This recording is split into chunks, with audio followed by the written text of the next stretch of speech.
நெல்லையில் கொலை செய்யப்பட்ட முன்னாள் எஸ்ஐ ஜாகிர் உசேன் உடல் அவரது இல்லத்திற்கு கொண்டு வரப்பட்டுள்ளது. கூடுதல் விவரங்களோடு இணைகிறார் நமது செய்தியாளர் ராமசுந்தரம். வணக்கம் ராமசுந்தரன். அவரது இறுதி சடங்கானது எப்போது நடைபெறவிருக்கிறது? முழு விவரங்கள்.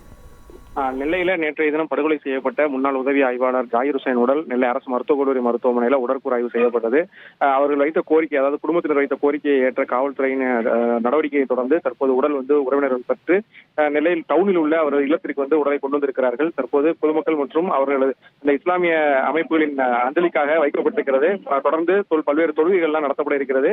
அதன் பின்னர் 7 மணிக்கு இரவு 7 மணிக்கு அவர்கள் வீட்டு அருகே இருக்கக்கூடிய அந்த தைக்கா அருகே உடல் நல்லடக்கம் செய்வதற்கான அந்த ஏற்பாடுகள் செய்யப்பட்டிருக்கிறது. தற்போது குடும்பத்தினர் மற்றும் உறவினர்களுக்கான அஞ்சலிக்காக அவரது உடல் நெல்லை டவுன் தொட்டிப்பால தெருவில் உள்ள ஒரு வீட்டில் வைக்கப்பட்டு அந்த இறுதி சடங்குகள் நடத்துவதற்கான நடவடிக்கைகள் எடுக்கப்பட்டிருக்கிறது. உங்கள் முழு விவரங்களுக்கு நன்றி ராமசுந்தரம். தந்தி டிவியை உங்கள் கேபிள் டிவி ஆபரேட்டரிடம் இலவசமாக கேட்டு பெறுங்கள்.